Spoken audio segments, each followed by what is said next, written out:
They found his teeth before they found his name. The bag glistened under a buzzing street lamp while rain stitched the night like wire. Detective Jack O'Connor studied the chop shop door and smelled bleach. Jack said, "Someone cleaned after the murder." A stray dog watched with a yellow gaze, then vanished into steam. Michael Russo slept 3 blocks away and did not know a gun was waiting for him. Gia Marino stared at a dead phone and listened to her own breath. Don Salvatore Marino kept the family house dark and the security lights colder. The city hummed like a bad neon sign and pressed secrets into wet asphalt. Jack said, "This is a message, not a body." The river carried oil rainbows that looked like stained glass. Somewhere a siren yawned and gave up. The bag of teeth whispered the oldest oath in the streets. "Why? Pay what you owe or be found in pieces." Jack O'Connor tasted metal as the rain ran off the awning and tapped his collar. He mapped the scene the way soldiers trace scars. Jack said the body was moved. The CI measured arcs that did not belong to the alley. A dent on the roll-up door told of a head slammed once and dragged. Jack said, "They cleaned because they were proud." Pride leaves edges, and he felt one cut his thumb. The bag of teeth sat like a dare beside the chalk flecks that never became a line. Jack said, "Who sends teeth unless the victim had a name worth erasing?" The uniformed officer looked away and pretended to write.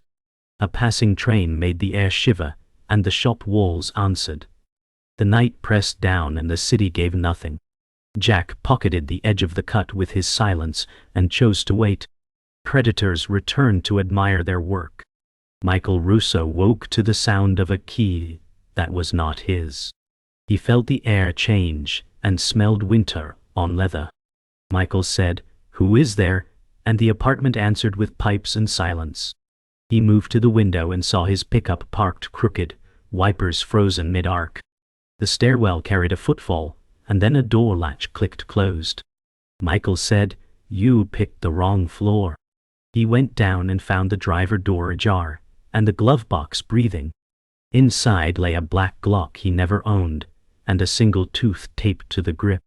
Michael said, "No," but the word had no place to land. He wrapped the gun in his jacket and watched his breath fog like smoke from a bad fire. Somewhere a voice laughed in his memory and would not give a face. The street felt rigged, and his name felt heavier than the steel. Gia Marino watched her reflection fracture in the dark kitchen window and counted the beats between breaths. The phone woke with a private number, and a dead room answered when she spoke. Gia said, "Who is this?" A man's scream tore through and ended on a wet choke. Gia said, "Talk to me," and the line became wind. She carried the phone to the study where her father kept the house cold.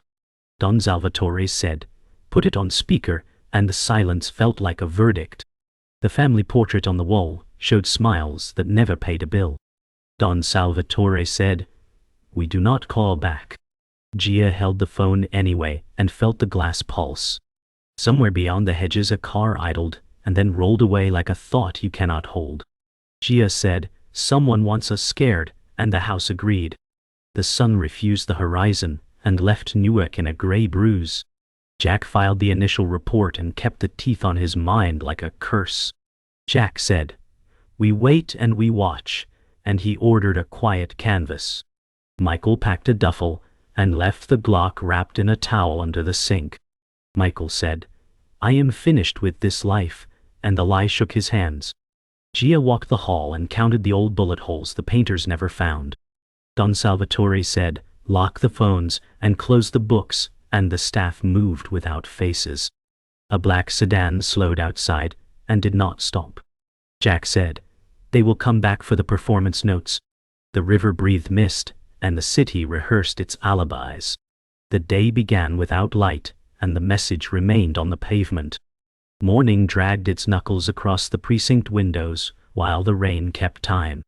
Jack O'Connor stared at a corkboard map, stitched with red thread like an open wound.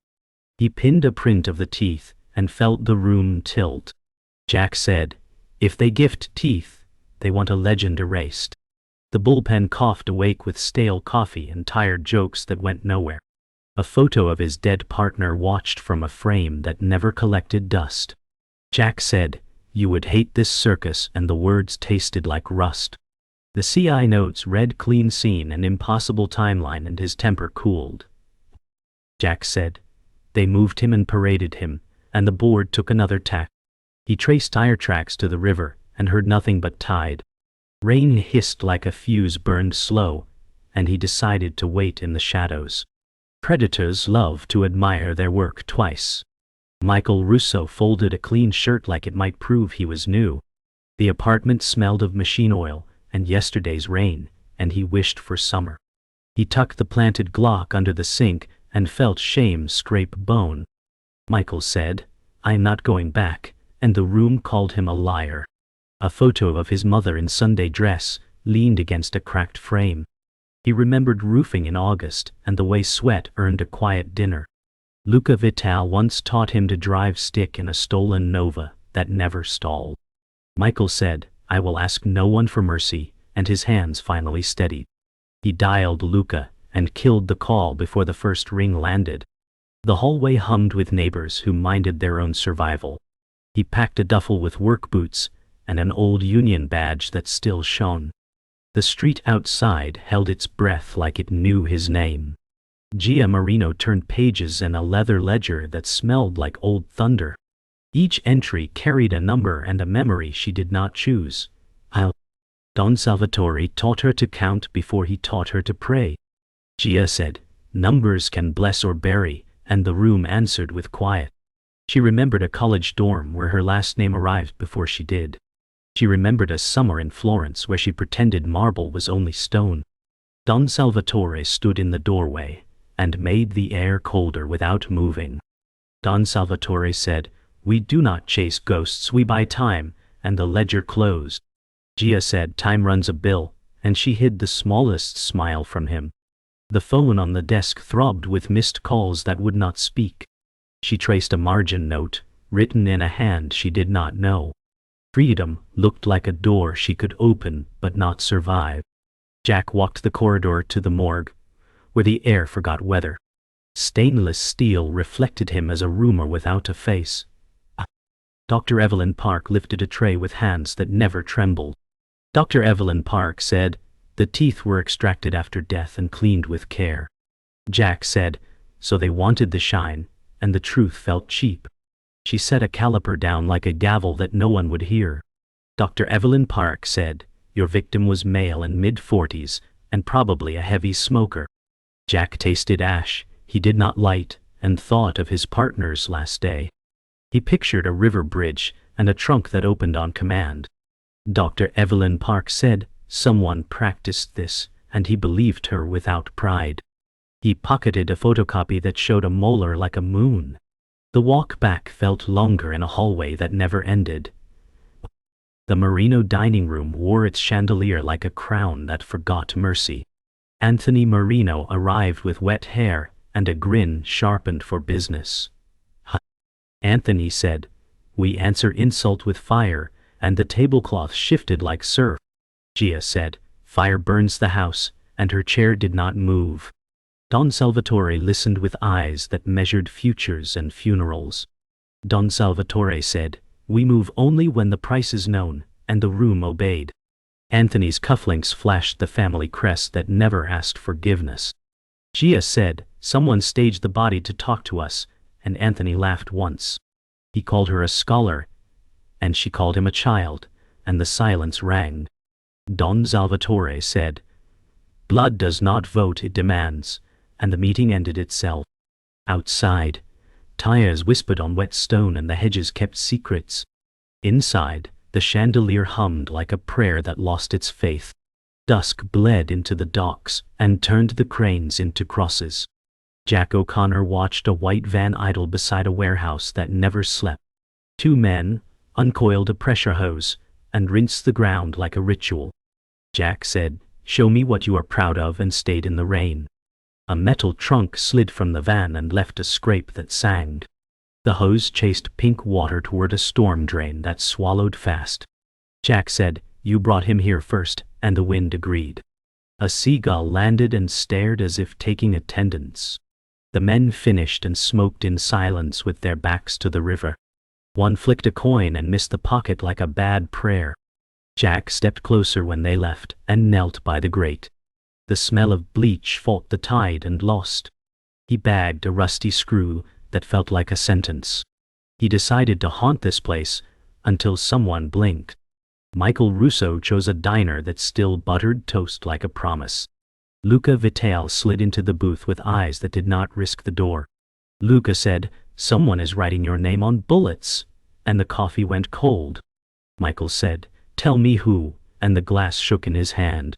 Luca stared at the chrome and measured every word he could afford. Luca said, "The call that started this walked through the Marino house." Michael felt the room tilt and steady on the same breath. He remembered summers where Luca drove, and he watched the mirrors. Luca said, "You did not earn this frame, but you will wear it."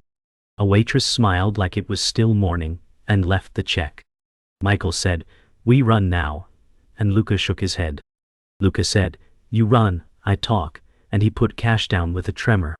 The bell on the door rang like a warning that came late. The alley behind the diner smelled of fryer smoke and wet paper.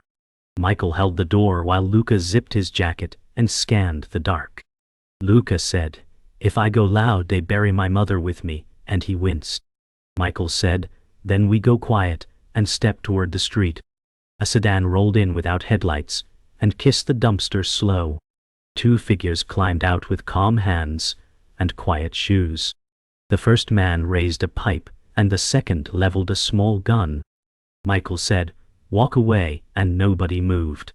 The gun coughed, and Luca folded like a man kneeling for mass. Michael rushed, and the pipe missed by inches and found brick. The sedan door slammed, and the engine howled and fled. Michael dragged Luca to the shadow beside the grease bins. Luca said inside, "Call came from family," and his breath rattled. Sirens approached, and Michael vanished into a rain that hid nothing. Gia Marino stood at the safe and counted a silence that felt staged. The ledger's last page was missing, and the hinge creaked like a lie. Gia said, "Who had the key?" and the house gave her a list of ghosts. Anthony Marino entered with cologne that erased other smells. Anthony said, "You are out of your lane," and smiled like a lawyer. Gia said, "The union fund is light by 6 bricks," and watched his pupils. He laughed once, and called her poetic and dangerous in equal parts. She remembered Florence, and the quiet of museums that forgave nothing. Don Salvatore appeared, and the room straightened like a soldier. Don Salvatore said, "We do not hunt our own without proof," and stared at both. Gia said, "Proof is a habit, not a gift," and closed the empty ledger. Anthony said, "Then close the book," and left with the key in his palm. The chandelier hummed and chose no side. Jack O'Connor met his informant under the freeway where pigeons held court. "Hey." The man did not arrive and the echo felt like a threat. Jack said, "You were always on time," and the concrete kept secrets. A burner phone on the ground buzzed once and died. He answered nothing and pocketed the weight like a stone. Back at the precinct, a warrant sprouted with Michael Russo at its root. Jack said, "This is too neat," and signed because the river demanded it. Patrol units fanned east and radios filled with hopeful noise. Michael felt the dragnet before the first siren touched his block. He packed cash and a map that still believed in exits. A neighbor's door opened and closed without curiosity. Gia stared at her phone and did not call him because mercy is loud. Jack stepped into the rain and chose the alley over the street. He would catch the truth before he caught the man. Night slammed into the port like a door kicked off its hinges. Jack O'Connor moved with a warrant and a borrowed tack vest that smelled of dust. The warehouse answered with echo and bleach and the drag mark of a trunk. Jack said, "On me," and slow, and his team breathed in unison. A motion light woke and showed wet tracks that looped the bay like a parade route. A tripwire blinked under a pallet and dared them to learn late. Jack said, "Cut it gentle," and the wire trembled like a vein. The side office held scorched phones, and a clock stopped at 2:17. The drain near the loading lip wore a pink halo that refused to fade. Jack found a security camera half melted and still proud. Jack said, they filmed their sermon and pocketed the card that survived. Outside, a rifle barked once and chewed a forklift tire to foam. The shooter vanished into rain while sirens argued with the wind. Jack marked the angle and promised to count the shots back to the source. Michael Russo ran rooftops because streets felt owned by strangers. The planted Glock hit his ribs like an unpaid bill every time he jumped. He cut across tar paper and satellite dishes that watched without mercy. A hatch blew open, and two men rose with quiet hands and tidy anger. Michael said, "I am not your job," and the first man answered with a knife. The second raised a compact pistol and smiled like this was cardio. Michael threw a brick that lived there for weather and earned a gasp. The pistol skittered, and a shot tore a vent into glitter. Michael said, "Tell your boss to sign his name," and vaulted a parapet. Ladders waited like choices, and he took the one that shook. Footsteps chased and then faded when the block lit with sirens. He dropped to an alley that smelled of cats and hot copper. He texted a number he swore to forget and typed one word. Michael said, "Help," and the night saved the message without a promise. Gia Marino faced the study safe like it had rehearsed a betrayal. The torn ledger page hovered in her mind like a moth that would not burn. Anthony Marino entered with a grin ironed to perfection. Anthony said, "You count and I collect," and he adjusted a cufflink. Gia said, 6 bricks gone and a page ripped clean, and she held his stare. Don Salvatore arrived without sound, and the room found its spine. Don Salvatore said, "We settle storms in whispers," and the lamp hummed. Gia remembered the scream on the phone, and the silence that followed. Anthony said a corpse with polished teeth means theater, and he enjoyed the line. Gia said, "The theater started inside this house, and the air cooled." Don Salvatore weighed their faces like bids at an auction no one could win. Don Salvatore said, "Family first and proof later," and ended the meeting with a nod. Gia closed the safe and kept a copy she should not have made. She walked out with a secret that felt like an unpinned grenade. The county hospital wore its disinfectant like armor and still felt porous. Luca Vital breathed in stitches and machines kept score. Jack O'Connor stood outside the curtain and counted footsteps that lied. A custodian pushed a cart that did not squeak and did not wave. Jack said, "Wrong floor for clean wheels," and his hand found the holster. The custodian slid a suppressed pistol from a rag sleeve with priestly care. Jack said, "Not today," and the corridor exploded into motion. The first shot chewed plaster, and the second kissed the exit sign. Nurses ducked and a monitor screamed like an ambulance trapped in a throat. Jack drove the shooter into a linen closet that smelled of heat. The pistol fell, and boots pounded away toward the stairwell. Jack said, "Call it in," and a nurse nodded with eyes that shone. He entered Luca's room and saw fear looking back through morphine. Jack said, "Stay alive, and tell me who set the table," and the machines agreed with a steady note. Rain returned like a debt collector and the city paid in fear. Jack O'Connor drove to the river and parked where the cranes made crosses. He watched a skiff nose the pilings and trade a duffel for a nod.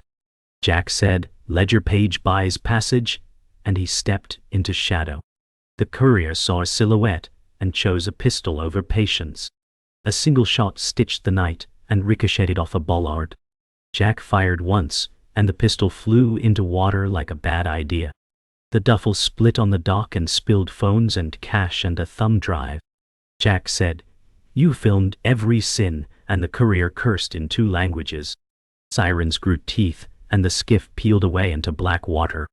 Jack knelt and felt the wood soaked in stories he did not want. He pocketed the drive and left the cash to the tide. Somewhere above, a camera watched and approved the mess. Jack said, "Come admire your work again," and he smiled without joy. The thumb drive woke to life and showed a dock that remembered rain. Jack O'Connor watched a white van open like a mouth and cough out a trunk. A man in a hood stepped close and removed a camera card with gloved care. Jack said, "Turn and bless me," and the hood tilted into light. Anthony Marino smiled at the lens, the way thieves smile at mirrors. A second clip showed the warehouse drain, and a pink halo shaped like guilt. Anthony said, "Shine the teeth," and someone laughed off-screen and obeyed. Jack paused the frame on a cufflink that matched a crest carved in old wood. He scrubbed audio and caught a ringtone that chimed like a chandelier. Jack said, "You called from your father's house," and the room felt colder. He printed stills and circled eyes that never blinked. He opened a locker and took out a truth he hated to carry. Jack said, "The devil wears family," and the monitor went dark. Gia Marino chose a church parking lot that forgot to be holy at night. Jack O'Connor arrived with a manila envelope and more years than sleep. Jack said, "You asked for proof," and handed her the stills that bled. Gia saw Anthony's profile and felt the ground edit her memory. Gia said, "He filmed it and cleaned it, and the words burned true." Jack played the audio and the chandelier tone rang like a verdict. Gia said, "That tone lives in our dining room," and the rain answered. She gave Jack a copy of the ledger fragment that would not heal. Gia said, "6 bricks gone and a page torn by a careful hand," and she exhaled. Jack said, "Your house has a witness that wears a crest," and she nodded once. They stood near a statue that had seen worse prayers. Gia said, "I will move the door and you catch what runs," and he agreed. The church bell stayed silent because it knew their names. Michael Russo met the text at an unfinished high-rise that whistled in wind. The elevator shaft breathed cold air like a tunnel to nowhere. Anthony Marino stepped from shadow with a smile that sold knives. Anthony said, "You were born for blame," and the steel skeleton echoed. Michael said, "Say the name of the dead man," and the floor listened hard. Anthony said, "Our consigliere protected a princess who forgot her crown," and he smirked. He lifted a phone and replayed a scream that cut like wire. Michael felt Luca's blood bloom again and forced his hands to stay open. Anthony said, "The tooth on your gun was my favorite joke," and the night grinned. Michael said, "You called from your father's chandelier," and Anthony clapped. He promised mercy and moved a step that promised none. Michael stepped back and learned the distance to a final fall. A red dot skated across rebar, and the snipers loved the echo. Don Salvatore Marino lit a candle in the family chapel and did not pray. Anthony coasted in with a swagger that borrowed from saints and salesmen. Don Salvatore said, "I smell bleach on your money," and the flame wavered. Anthony said, "I saved the house by selling smoke to the law," and he smiled. Gia entered, and the candle found her eyes and chose to stay. Gia said, "You filmed a man's mouth and mailed his name to water," and she shook. Anthony called it theater, and called her soft, and called Jack a ghost. Don Salvatore said, "We do not trade blood for applause," and the marble listened. Anthony said, "You taught me to count, I learned to collect," and he stepped close. Gia said, "You framed Michael to hide the ledger," and the chapel grew smaller. Don Salvatore removed his ring and held it like a sentence. Don Salvatore said, "Stand down or stand outside of us," and Anthony laughed. The candle gutted and found its shape again without help. The hospital hummed a tired lullaby and pretended not to hear secrets. Luca Vital blinked awake to Jack and Gia, and a shadow that refused the door. Michael Russo stepped in with rain on his collar and guilt on his breath. Luca said, "Inside man wore a crest and a grin," and his voice rasped. Jack said, "We have the film and the ledger and the ringtone," and the plan breathed. Gia said, "There is a funeral tomorrow and every wolf attends," and the room agreed.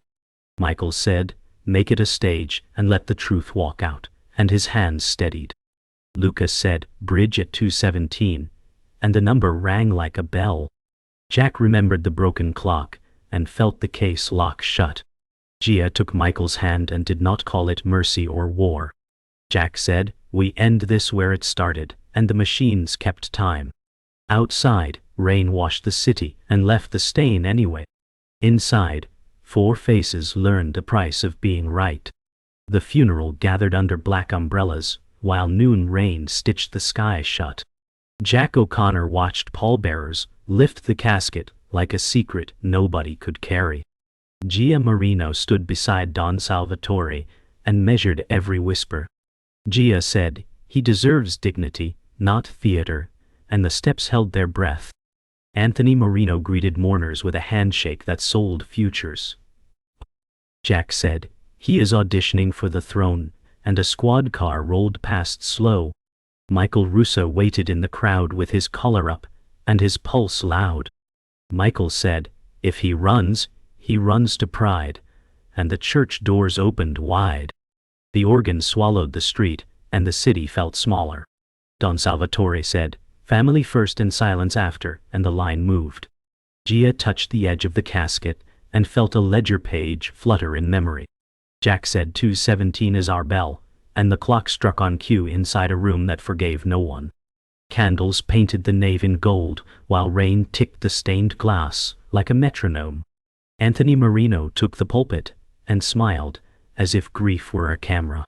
Anthony said, "He served with honor," and the word bent out of shape.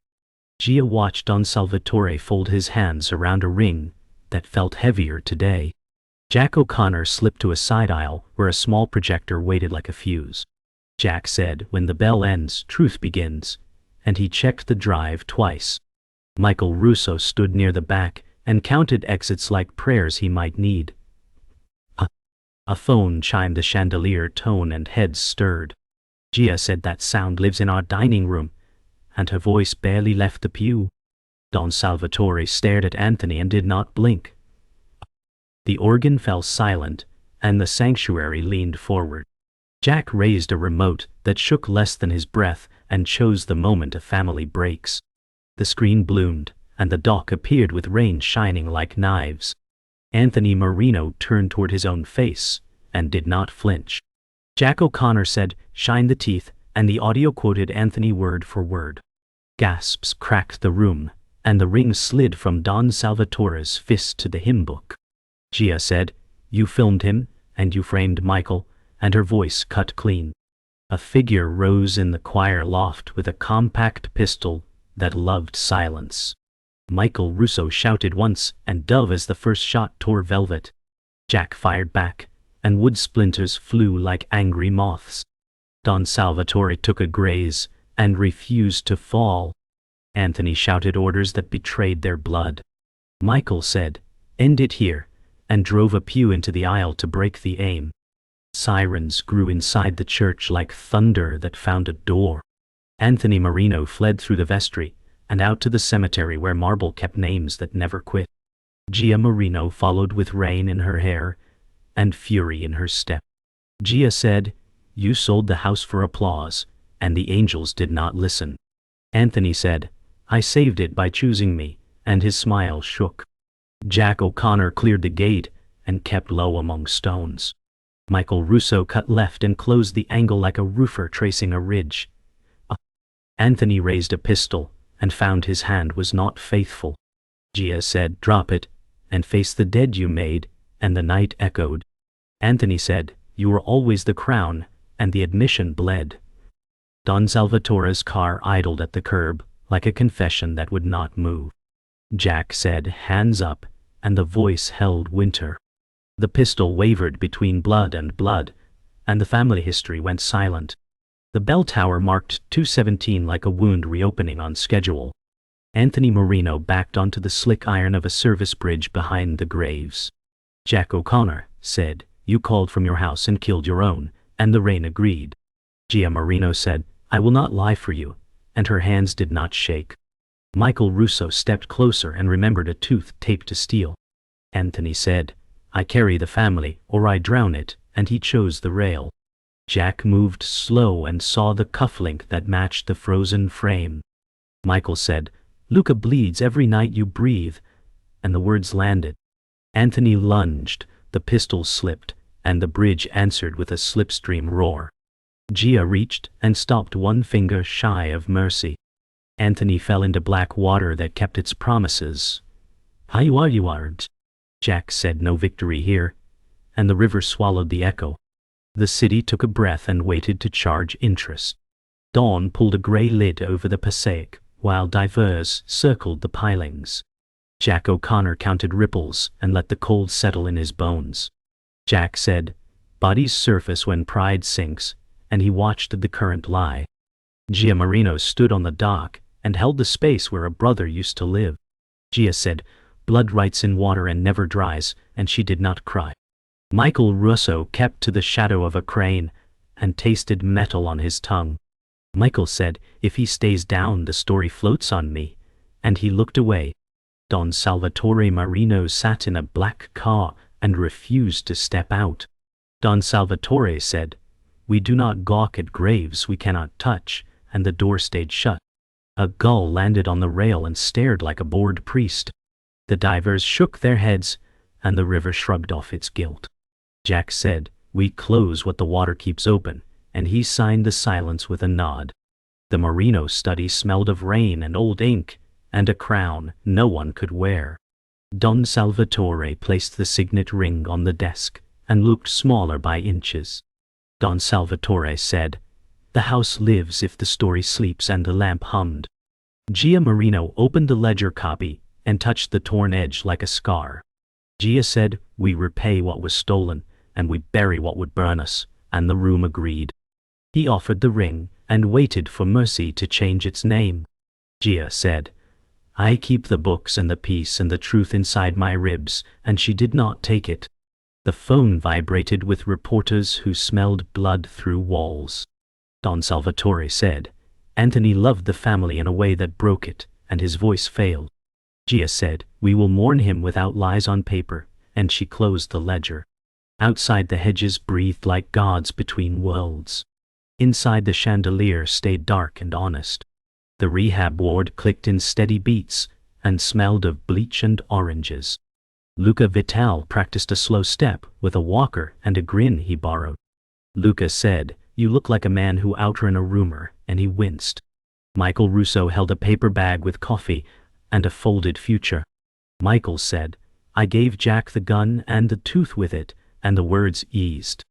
Luca nodded like a coach who finally heard a whistle. Luca said, "Then you owe the world a quiet life," and he lifted his heel. Michael said, "Quiet is a job I never learned," and he laughed once. He promised to take a roofing crew upstate where surnames sleep.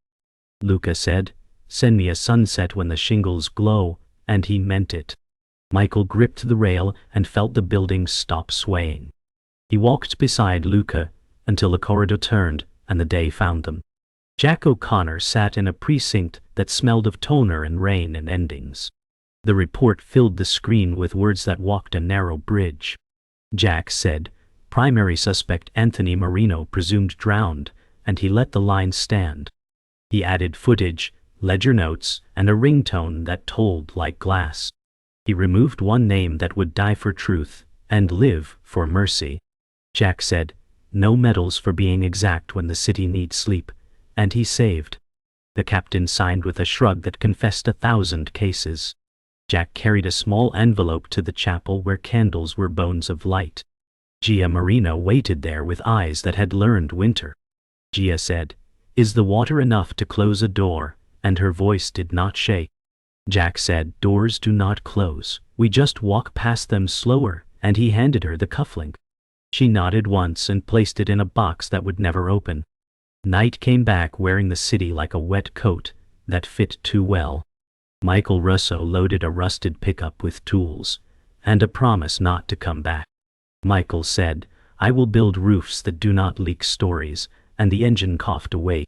Luca texted a crooked smile and a photo of a hallway that finally ended. Gia Marino stood in the chapel and lit a candle for a brother and a stranger. Gia said, "I will count clean and speak less," and the flames steadied. Don Salvatore watched rain silver the hedges and let the ring sleep in a drawer.